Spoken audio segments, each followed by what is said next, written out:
Hello everyone, my name is Protesilaos, also known as Prot. Just to explain what you are seeing here for those who download my recordings and listen just to the audio. In my hand I am holding a selfie stick, and attached to it is a new smartphone that I bought.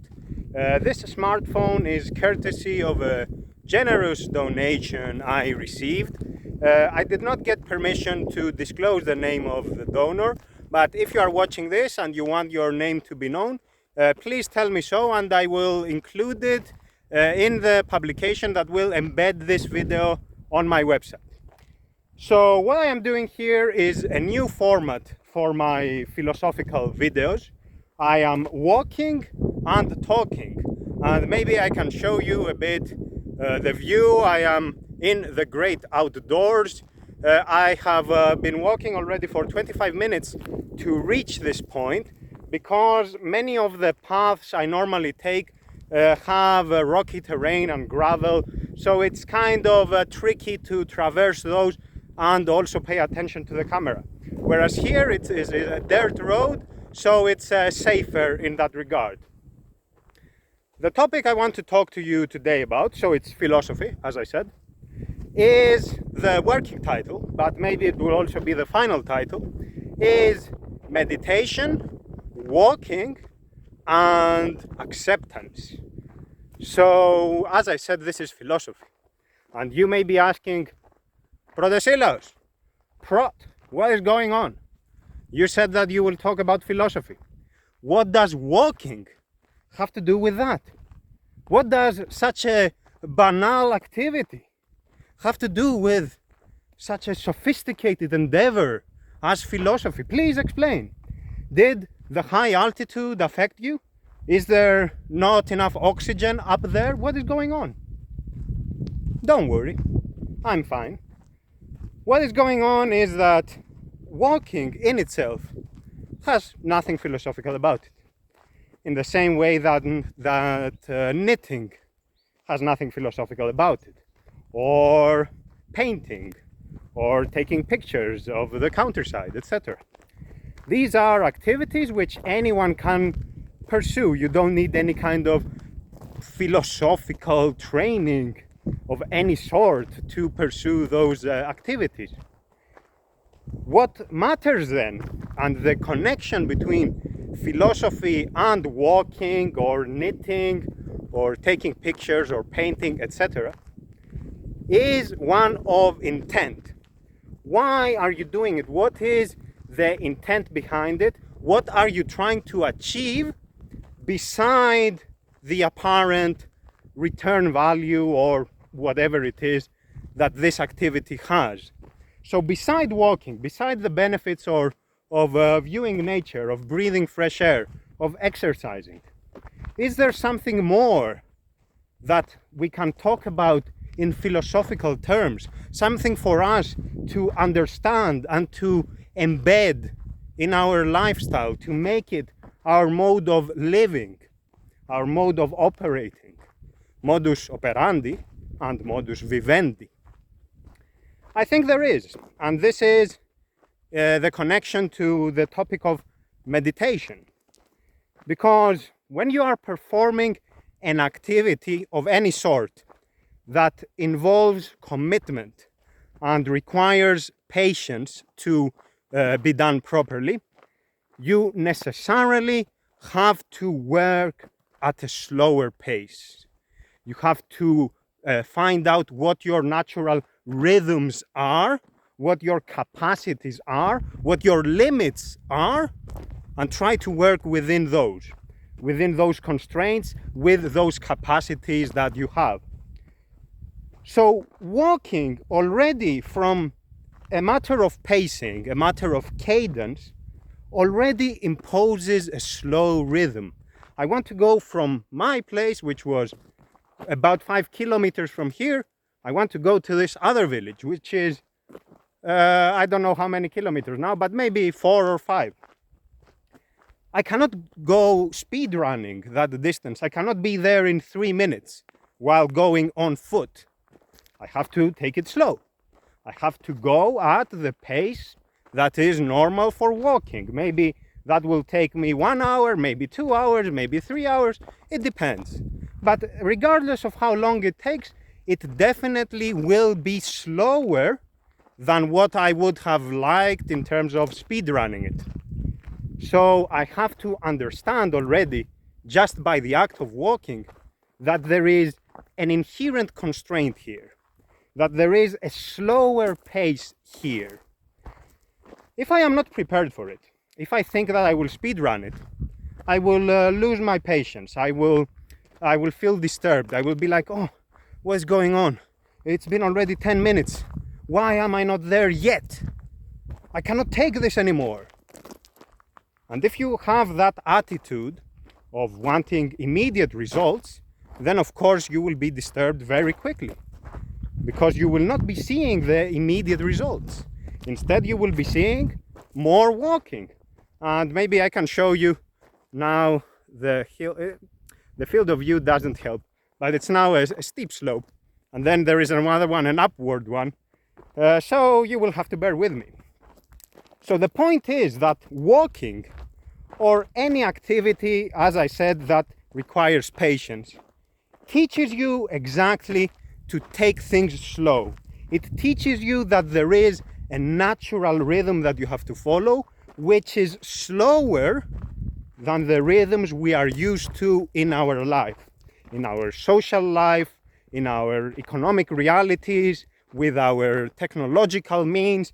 Everything now has to be done quickly. Everything now demands our immediate attention. You are being pinged the whole time. Do this, do that. Oh, there is a news item. Check the alert. Oh, a weather update every 5 minutes. Okay, relax. I don't need to know all this right away. It is not pertinent to my life the whole time. Sometimes it is, and I will pay attention. But usually it isn't. Usually it's just noise. It is just a stimulus that requires my attention and thus distracts me. By taking it slow, we learn to disconnect. We learn to disengage from all those rhythms that we have in our life. This fast-paced life that is not consistent with our natural rhythms. This fast-paced life that is actually undoing us, undermining us, killing us slowly, but definitely harming us. By taking it slow, which in this case I am doing by walking, what happens is that I build up patience. This is a very practical way to develop a patient attitude. Of course, it also helps me in terms of my fitness, but it's not about walking, as I said. You can also think about knitting, photography, kneading the dough in order to bake bread, etc. It doesn't matter what you are doing actually. Now I am walking, so this is what I am using as an example. It teaches me patience. It teaches me to be in control. It teaches me to pause, to take things in, and to not go with the flow of whatever the situation is. Maybe now you can see what kind of terrain I will be traversing. Again, the field of view does not help, so you are underestimating the slope right now, but it's very steep. Basically, I cannot see the other side. So it teaches me to be in control. It teaches me to disengage, to take a step back, take a deep breath, think things carefully and not act impulsively, because I am not in a rush. I have this attitude of basically slowing down time. Things are happening quickly, but because I have trained to be patient, I slow things down. And by slowing things down, I see things very clearly compared to what I would be seeing otherwise, okay? So just let me go up, because there is gravel as well here, so dirty road, dirty terrain, so as I said, you're underestimating it. But maybe we can see, again, it's not clear. No worries. So, I am taking it slow. And when you are taking it slow, you can observe the details. For example, here I am, there are pine trees around me, and when you are walking, you start paying attention to things you would otherwise not see. For example, the young pine trees have a brighter, a more vivid color than the older trees. So this is something that you cannot see if you are speeding through the forest. You cannot see it. It's not there for you. Just let me fix my hair. So it's not there for you. It's a detail which goes unnoticed. Other things, depending on the wind and the placement of the trees, they will have a different structure in their branches because the wind forms them, and also they are searching for sunlight. So some will go upwards, some will go in width, will grow in width. Again, another steep slope, but we are getting there. So walking also has this aspect to it, obviously. But because I am observing the details, I have a sense of reality of my surroundings that someone who goes quickly does not have. Someone who is running through this road over here does not see any of this. To this person, this reality does not exist. And if they always speed run, they will never notice any of this. Why does this matter? What does this have to do with our everyday life? Our everyday life is, when we are not assuming control, is a bit like speed running. You are just hitting on the gas and you go at breakneck speed, and life passes through you, you know, left and right, and it disappears in the blink of an eye, and you don't notice it. You are like, what is happening? It's just a slideshow that goes too quickly, and you don't have time to pause like this and to actually observe every one of the frames in detail and to spot the specifics in each frame. You have no time to do that because it is sliding quickly like this, and you don't see anything. When we learn to impose a slower pace, we start assuming agency. We start being in control of more aspects of our life. For example, think about a practical example. You are in a situation that is stressful. And when you are stressed, you don't breathe properly. You don't breathe properly, you don't think properly. So you are in crisis mode. You are panicking. You are in a state where you are not really in control. And usually, when you are in that kind of mode of behavior, your actions are not optimal. And what happens when you are acting through that behavior, through that mode, is that you regret your choices afterwards. When you calm down and you reflect on what you did, you are like, oh, okay, I didn't do this properly. I should have had the clarity of mind to take things slow, to be more patient, etc. But I didn't do it. I acted out of anger, panic, stress, etc. I am passing through some cottages, so hopefully I will not disturb anyone. But let's hope for the best. So you are acting out of anger, out of stress, and you are not in control. Whereas if you observe this behavior of yours, if you are mindful of it, the next time it happens, you will take measures to be in control. For example, if you are sitting, you will stand up so that you can breathe properly. If you are still not in control, you will drink some water. If you are still not feeling right, like calm, you will open the window to get some fresh air, or you will simply leave. You will simply leave so as to calm down. And then you will return from a position of calmness. When you are composed again, when you are calm and stable. This is the idea. This is the idea of imposing a slow rhythm. Now, I am not saying every time you are in a stressful situation, you stop everything and you basically leave and you come back later, because many times this is not feasible, okay? So obviously, whenever I am saying something, it is within the confines of practical reason. So we have to be practical about it. We cannot just say things and expect them to work regardless of the specifics.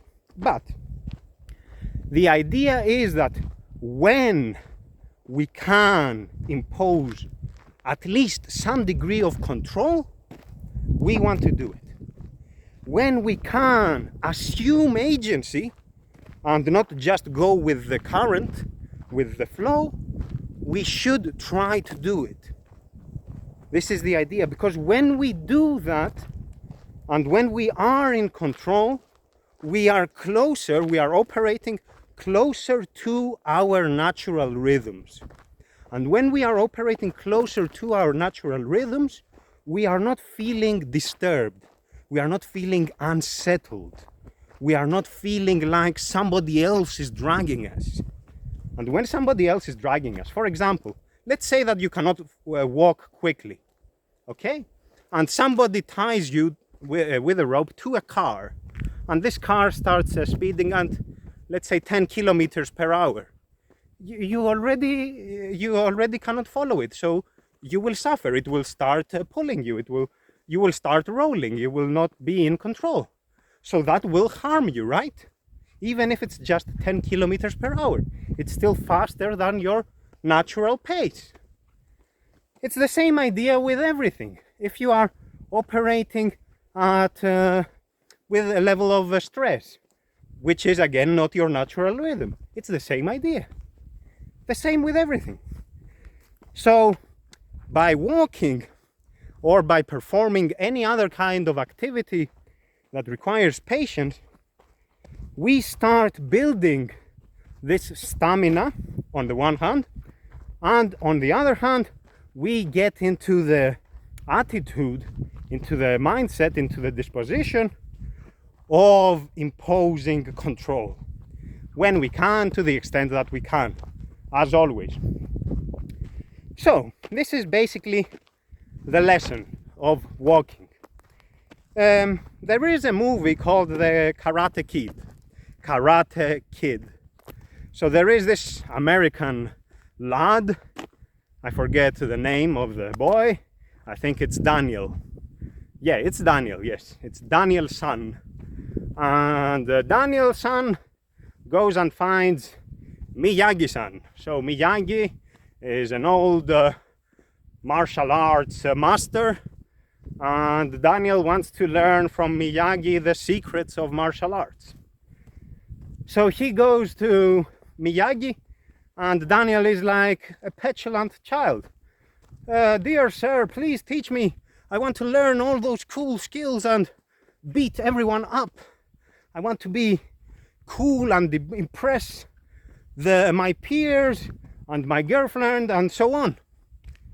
And Miyagi is like, okay, you want to learn karate, right? Okay, here is a brush, a paintbrush, and I want you to paint this fence. And the only way you can do it is by performing a basic motion. I cannot do it right now, basically, like this. And this is all I want you to do. And Daniel is like, okay, but what does that have to do with karate? And Miyagi says, do it and stop asking questions. And then the next exercise involves a slightly different motion of the hand, which is a half circular motion. And again, Daniel does not understand, because Daniel is in the mindset of expecting immediate results. He is in the mindset of learning all those cool skills from day one. Whereas Miyagi, the master, the martial arts expert knows that martial arts require patience, that this is not something that you pick up and become an expert in over the weekend. This is something that you commit your life to.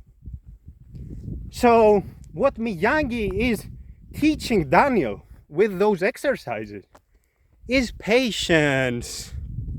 Patience. Slow pace. Learn to control your mind. Learn to not feel desperate when things are going slow and you are not seeing immediate results. Because the immediate results put you in a mindset that is wrong. The expectation of immediate results, I mean. Put you in a mindset that is wrong. In a mindset that will always undo you. A mindset that will always undermine your efforts. Because you will keep searching for magical solutions, for shortcuts that do not exist. For example, I want to go to this other village, which is a few kilometers from here. If I think that there exists a shortcut, if I want to pretend that I am smart, I will go through this rocky terrain here, let's say. And what will happen is that I will slide and I will break my neck. So instead of going there faster, I basically sacrificed my life or sustained a serious injury. So I was a fool. Instead of gaining a few minutes of, being smart about it, I was an idiot. And this is something that happens, for example, with Emacs. Okay, if you don't know what Emacs is, it's a program, a sophisticated program, and I am using Emacs the whole time. But it doesn't really matter what it is. It's a program that has a steep learning curve. And there are lots of people who get into Emacs and want to become experts over the weekend. And this does not happen. Maybe you need to spend a week, a month, 3 months, 1 year. It really depends on the person and what they are trying to achieve. Just let me switch this on this side because of the sun. And what the person is trying to achieve. Okay, maybe I can bring it here. Okay. So what they are trying to achieve, but they have to do it in a way that involves patience.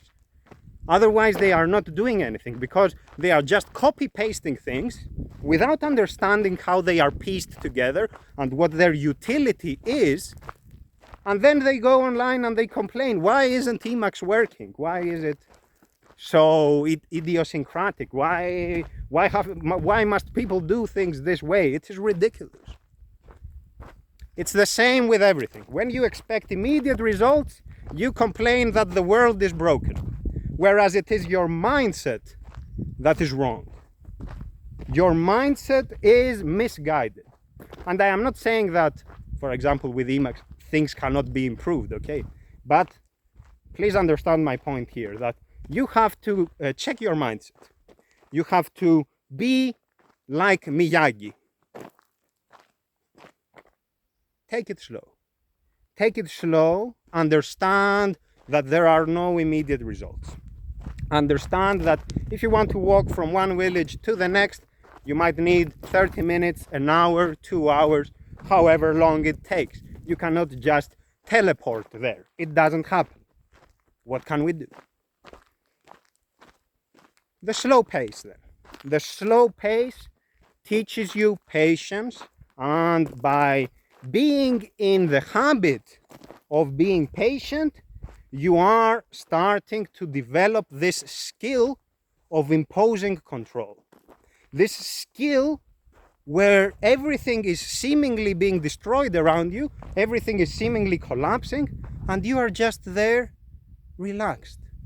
You are not necessarily relaxed, but comparatively to someone else who is totally lost, someone else who is not in control at all, to them you appear immovable. Even though you are not strictly speaking immovable, you are still human, you appear that way because comparatively you are trained, whereas they are not. You have a level of mental fortitude and training that they have not reached yet, they have not acquired yet, they have not put in the work for it. Just for the sun, okay. They have not put in the work for it. So this is the slow pace, this is the matter of control. And this connects to my point about meditation. Because I get asked the question, do you spend like 30 minutes or an hour during the day during which you just sit there and either don't think about anything or think about a specific topic? The answer is that if by meditation you mean that specific ritual, then no, I don't meditate. I don't perform that ritual. If, however, not because I am against it, but because I don't need it, I get it a different way. If, however, meditation is about this notion of disconnecting and of being in control, and this idea of being in control and thus having the capacity, the luxury, if you will, to think something deeply, to think things through in a way that you cannot do when you are at this fast pace, then yes, of course, I do meditate, of course, every day, for many hours. Walking is meditating. I am in a meditative state when I am just observing nature all around me and it's quiet. I am alone with my thoughts and I can think things in a way that I couldn't otherwise, because I see the great outdoors and I recognize that there is a whole world outside this little ego over here where I think that everything revolves around it. I see that there is a whole world out there that does not revolve around me. I see it, it's there. If I die, it will still be there. Of course, it won't be there for me, but that's irrelevant. My point is that when we are in control, when we perform an activity that we do mindfully, we are already in a meditative state. Because if you just perform the ritual, if you just sit there for 30 minutes and you're like, or you are not doing anything for 30 minutes, but you haven't really understood why you are doing that, you are basically just mimicking it. You could have a program, let's say a robot, do the same thing, but the robot will not achieve any kind of spiritual enlightenment by performing that task, by performing that ritual, by sitting there and not talking for 30 minutes, let's say. So you have to understand what it is that you are trying to accomplish, what it is that is involved in that activity, right? So for me, meditation is about being in control. It involves patience. It involves the imposition of a slow pace. But slow is relative to our fast-paced life. It's not actually slow, it is natural. It is our natural rhythm. Because, as with the example of walking, I can walk at this speed, for example, that I am walking now. Someone else is walking faster than me. Someone else a bit slower. That's okay.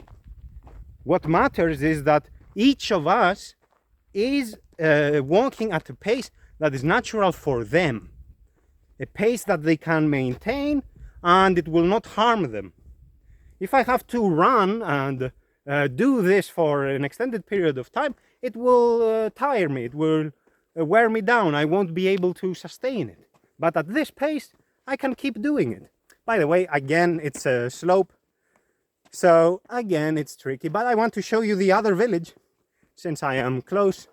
I am actually on top of the mountain overlooking this village. So we can try that, and then I will take the way back. I don't want to go down to the village. Let's see.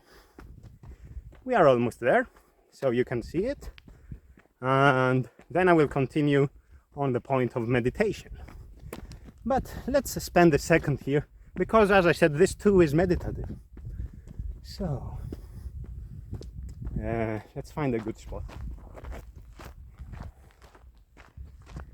Maybe. Okay, let's see. Okay, there is a pine tree. Okay, the sun is not out, but so you can see that's the village, beautiful village. That's the village of Fini. That's the name of it, Fini. And there is a waterfall over there. Maybe I will go there one day in another video. So I am on the way back. I will take another dirt road now. It's not the same exactly, but it doesn't matter.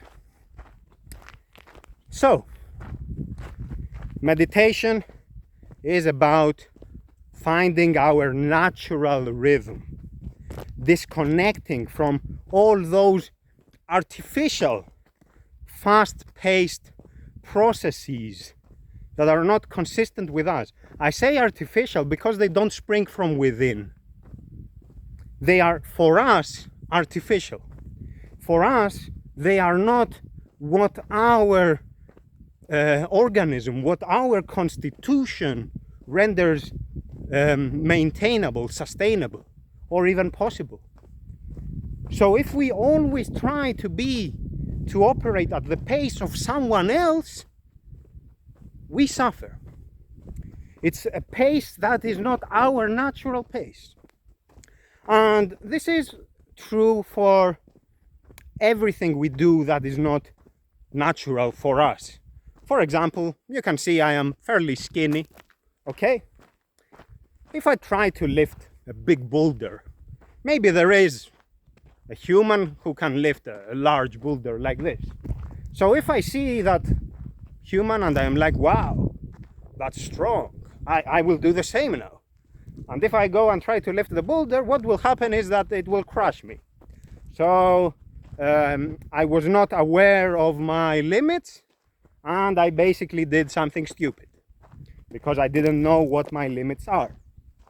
Whereas when I try to do things close to my natural rhythm, I am no longer operating in a silly way. I am more considerate. I know what I can and cannot do.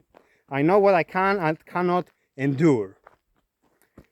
So this brings me to the point of acceptance and the general theme of being honest with ourselves, which is a theme that I have talked about in many of my videos, but also in writings. When I walk at this pace here, I am being honest with myself, because maybe the cool kids in town can cover this distance twice as fast as me, okay? And I'm like, I will be a cool kid as well. So I will give it a try and I will do it because I am cool. But then I come here and I cannot do it. So even though I want, I can't. So reality shows me what my limits are. I know that this is my level, and that's okay. If I am honest about it, that's fine. There isn't a better and a worse level. There is just the level that is good for me. There is just the level of sustainability. This is not a game. This is not like whoever goes there faster is the winner. The winner of what? Of what exactly? Whoever goes at the sustainable level wins their sanity, wins their stability, and wins their ability to be mindful and to be in control. This is what matters. It doesn't matter who is quicker and who is slower. What matters is who is honest. who is honest with themselves, who knows their limits and operates within those limits. And by operating within those limits, understands what they can and cannot do. And because they understand, they are able to be in control. And because they can be in control, they don't suffer as much, because they are not being pulled in every direction at a speed that is not theirs. So we have acceptance. Acceptance, it's very important. It's basically another way of saying be honest with yourself. But be honest, and then by being honest, accept what the findings are, what reality is telling you about you. That's the point. For example, I observe Lionel Messi. He's a football player, okay? Arguably the greatest of all time, arguably. So I observe Messi, and he shoots the ball however he wants. It's perfect. It's magic. And I'm like, why can I not be like Messi? I too can shoot the ball. I too can play football. But I try. I try 1,000,000 times. And 2 million, and 10, and 100 million. And still I am not at the level of Messi. I am not good enough. So if I have tunnel vision, if I develop this idea that unless I can be as good as Messi, I am worthless. So if I develop this sort of tunnel vision, that is the kind of idea that will haunt me, because it will always be an idea that is not consistent with my reality. There is always a mismatch. There is always my reality here and my idea over there, and the gap is unbridgeable. And I see it, and I cannot reach it, I cannot attain it, and I am jealous, and I am in this constant state of being upset about it, and it is basically disturbing me. It is basically killing me. It is basically poisoning my mind. I cannot take it. The same with everything else. For example, why can I not be as handsome as Brad Pitt, or I don't know, whoever is the most handsome by popular vote? Why can I not be like that? Why must I be ugly and not popular? Okay, maybe you can, change your hair, hit the gym or whatever, but at some point there is a constraint. At some point you simply cannot attain whatever you want.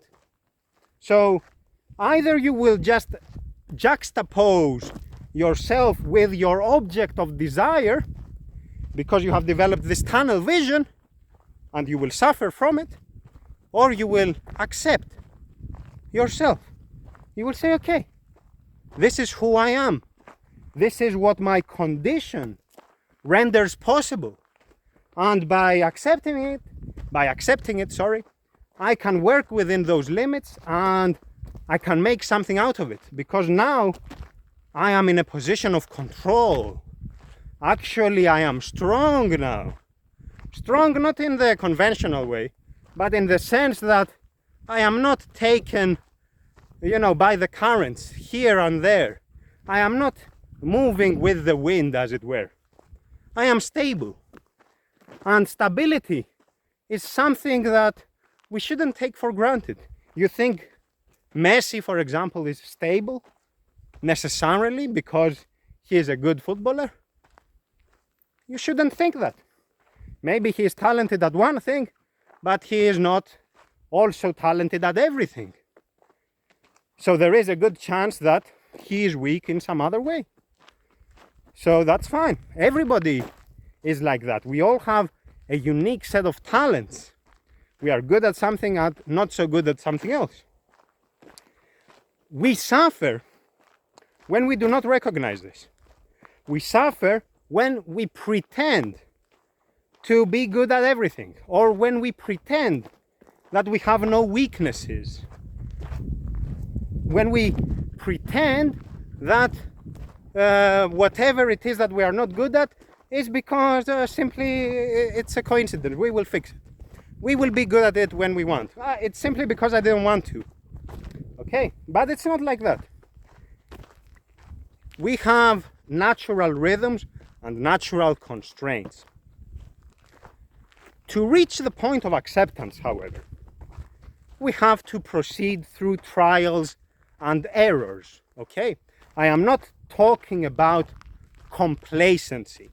I am not saying, for example, that I am lazy, I sit home all day and nothing good happens and I will just accept that.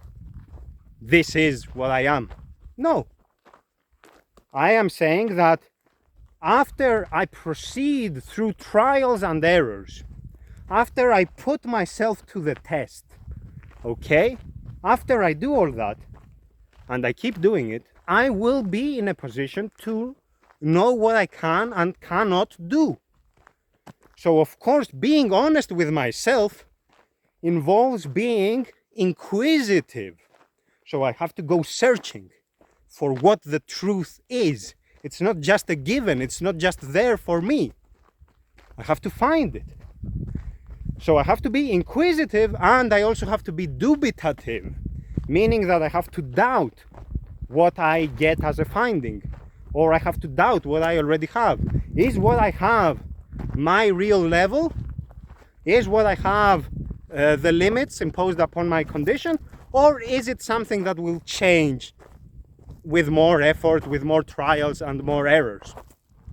And this is about our physical attributes, our mental attributes, but also for our knowledge, right? When we are doing science, we ask questions, we are skeptical about the answers we get, and we continue doing science, okay? That's the very basic idea. So it applies to everything. I am not advocating for complacency. Like, oh, stay exactly the way you are and you are perfect. I am not saying that. You are not perfect. If you stay exactly the way you were since 10 years old or whatever, chances are that you are not good at whatever it is you want to do. Unless you are some exceptionally talented child, and even then, you probably could be much better. So I am not talking about complacency. I am talking about, yes, proceed through trial and error. Yes, try to learn from other people. Yes, try to mimic other people. To mimic is part of human nature. Other animals do it as well. It's not just a human trait. It's not just a human behavior. But yes, do it. Learn, observe, copy, sure. But understand at some point what the reality is telling you. Understand at some point what you can and cannot do. Just a second, I think I heard. I just don't want to meet anyone so that they will interrupt me. So let's go this way. I think I heard a voice there. So let's go this way and I will return from where I came. The sun is at a tricky spot now. So this is what I'm saying. Proceed through trial and error, but eventually you want to recognize what the reality is. You want to admit what is happening to you. You want to admit what the situation is. Again, the sun, sorry. You want to admit what the situation is, okay? And this is the point of tunnel vision. Don't focus on something and obsess about it. Why can't I be the cool kid in class? Why can't I be the smartest student? Why can't I be the most popular in terms of beauty, in the beauty contest? Why can't I be the best footballer? Whatever. It doesn't matter. You don't have to obsess about a given item. Find something else that is consistent with your actuality. And appreciate what you have. Because there isn't something else. You have to either accept what you have or you will simply suffer. you will simply always feel that you are not good enough. And this is where we commit a grave mistake. And this is the mistake of conflating our worth as humans with our, let's call it social credit, with our credibility among our peers. For example, if you have, let's say, lots of success with dating or whatever, you are considered cool among your bro friends, your dudes. You're like, okay, you know how to do it. So you have a kind of credibility. But this does not make you any kind of special, my friend. You are sorry, but the sun, I have no notion how to get the proper angle. So, you have nothing special.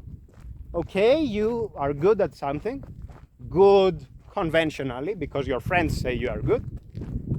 But that doesn't mean that you are anyhow better as a human being. And the same in reverse. If you are not good at this specific measure, it doesn't mean that you are a worthless human being. It doesn't mean that at all. So if you keep obsessing about a specific thing, you lose a sense of the bigger picture. You lose sense of what the continuum of this world is, and that there are many things, many things, many factors that inform our reality, and that by focusing on one factor, we are simply committing an analytical mistake. We simply think that the whole world revolves around this one factor. But of course, the world does not revolve around this one factor. So again, acceptance. Again, what are the limits? What is the real situation? What is the reality of it? Okay? So yes, do proceed through trial and error. Do experiment. Do try to learn more. Do push the boundaries. Why not? Give it a try. Go for the best. Aim for the stars. Sure, no problem. But understand that your star may be different than my star, and the star of the other person, and of the fourth person, and so on. There are billions of stars and billions of humans, so that's good. That works for everybody, okay? So this is the idea. And again, it's not about walking. Please don't make this mistake. I am not saying that you should walk, otherwise you cannot do philosophy and cannot have control in your life. What I am saying, and this is the final point, is find routines, techniques, or other kind of rituals in your life that will help you have this attitude of being patient, this ability to slow things down, to have this skill, this superpower where everybody is panicking and you are cool as a cucumber. You are just there, almost immovable. Everybody else is panicking and running around like crazy, and you are there and you are understanding how everything works. You are there and you are composed. Okay? So try to find techniques in your life that impose this, that teach you this patience, and that impose this slower pace. Okay? And do it consistently. Whatever it is that you do, don't do it opportunistically. Like, okay, Prot is now walking for 1 hour. I will do the same, but I will do it just for this weekend, and then 3 months later I will do it again. It doesn't work. Find something that you can do daily. I don't know what it is. Maybe it's knitting, maybe it's taking pictures, maybe it's painting. But whatever it is, it has to be something that you can focus your mind on, something that you can commit to, and you don't get distracted by other things. So find that activity, that behavior or whatever, that hobby, whatever it is, and make it a daily routine. Daily or regular, depending on what it is. But make it something that you are doing on a consistent basis. You don't quit. No quit, no excuses. No kind of, oh, today I can take a day off. No, there are no days off. You have to commit to the task, and you have to take it very, very seriously. Because it's not about the task per se. It's about what it is teaching you. It is teaching you patience. It is teaching you discipline. It is like what Miyagi-san did when he was training Daniel-san in the secrets of karate. Do this repetitive motion, whose value you don't quite understand, and that will teach you patience. That will teach you discipline.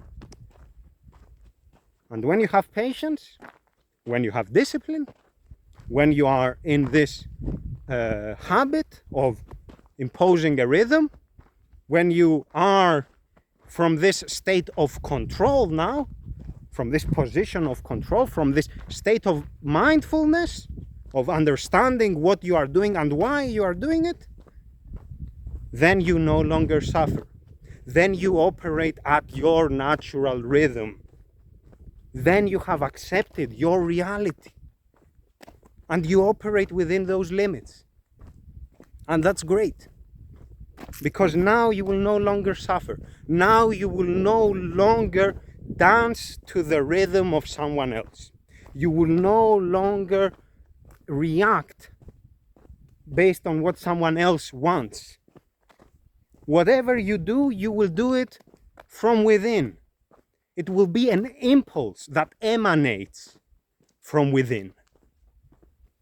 It's basically a whole new life. It's basically a completely different way of living. It's liberating. You are like, wow, what is this power? Wow, can I actually do this? And the answer is you can. But you cannot do it over the weekend. Sorry. There isn't such a shortcut. You have to take it slow. And learn when to pause.